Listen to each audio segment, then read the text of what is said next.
दया भैया काय सांगाल, एकंदर जी परिस्थिती निर्माण झालेली आहे काय बघता आणि काय तुमची मागणी होती? आमचा वार्डाध्यक्ष सोनू साहू याचा मुलीचा काल वाढदिवस होता। 1 वर्षाची अवस्था होती। ते वाढदिवसाच्या निमित्ताने काही नाश्त्याचा ऑर्डर द्यायला घरून निघाला आणि घरून निघाल्याबरोबर त्याच्यावर रस्त्यातच त्याच्यावर हमला झाला आणि 5 लोकांनी मिळून त्याला जागेवरच ठार केला। आमचा एक जवान कार्यकर्ता जो पक्षासाठी धडपड करत होता त्याच्यासोबत ही घटना घडली। एका दिवसाची ही घटना नाही आहे। यापूर्वीसुद्धा या घटनेची माहिती पोलीस ठाण्याला त्याची वारंवार धमकीची त्याने दिली, पण इकडचा एक PSI पाटील म्हणून आहे, त्याच्या नामुष्कीने त्याच्या अकर्मण्यतेने ही सर्व घटना घडली असा सगळ्यांचा आरोप आहे। सोबतच इकडचा जो PI आहे तो सुद्धा हे जे हत्या करणारी मंडळी आहे यांच्यासोबत त्यांच्या दुकानामध्ये जाऊन बसते आणि ते अवैध धंदे करतात अशी शिकायत आहे। ही सर्व शिकायत आम्ही माननीय मुख्यमंत्रींची सोबत केली। माननीय मुख्यमंत्रीजीने त्वरित पोलीस विभागाच्या अधिकाऱ्यांवर सुद्धा कारवाई करण्याचा निर्देश दिले आणि सूचना केली की मी ताबडतोब याच्यावर कारवाई करेल। सोबतच हे जे क्रिमिनल आहे, जे क्रिमिनलने हा कृत्य घडवून आणला त्यांच्यावरही ते जुने हिस्ट्री शीटर आहे म्हणून त्यांच्यावरही मकोकाची कारवाई करण्याचा निर्देश त्यांनी दिला।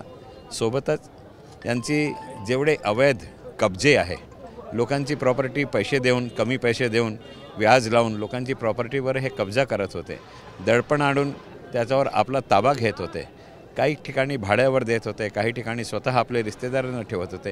ही सर्व अवैध कब्जेची जेवढी प्रॉपर्टी त्यांची आहे ती महाराष्ट्रात असो किंवा बाहेर, त्यांच्या कब्जेची जेवढी अवैध प्रॉपर्टी त्याला शासन आपल्या ताब्यात घेईल असा निर्देश त्यांनी दिला।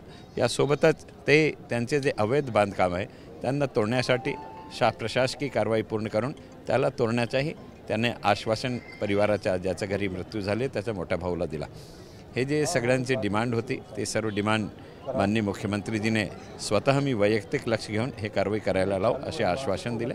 म्हणून आमची सर्व मांग जे परिवाराची मांग होती, इथे राहणारे समाजाची मांग होती, ते माननीय मुख्यमंत्रीने अक्षरशः स्वीकारत केली आहे। म्हणून आम्ही त्या मुलाचा जीव तो परत देऊ शकत नाही, पण त्या मृतात्मेला शांती मिळण्यासाठी परिवाराने जे काही डिमांड केलेली आहे ते पूर्ण नियमांतर्गत बसवून जो क्रिमिनल आहे तो कानूनच्या दायऱ्यातून बाहेर वाचणार नाही या दृष्टीने पूर्ण। आरोपी कोण होते ते निष्पन्न झाले आहे? एक आरोपी ज्यांनी सुपारी दिली होती तो गिरफ्तार आहे।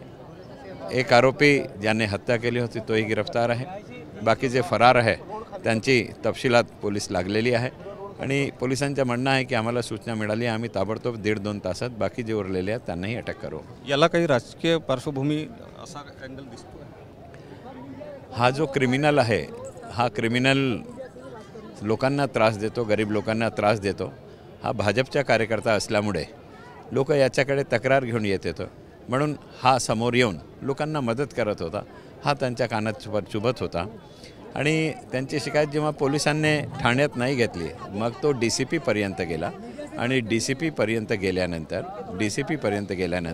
DCPने त्याला दररोज हाजरीला बोलावला आणि 10 वाजेपासून रात्रीपर्यंत बसवत होते।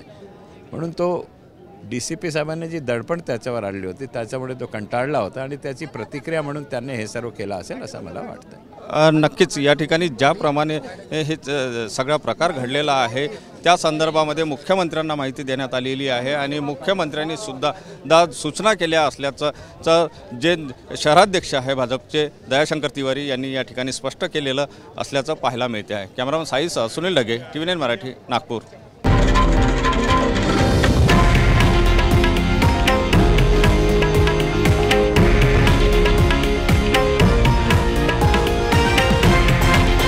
हे आहे देशातील नंबर 1 न्यूज नेटवर्क आणि आपण पाहत आहात TV9 मराठी, एकमेव।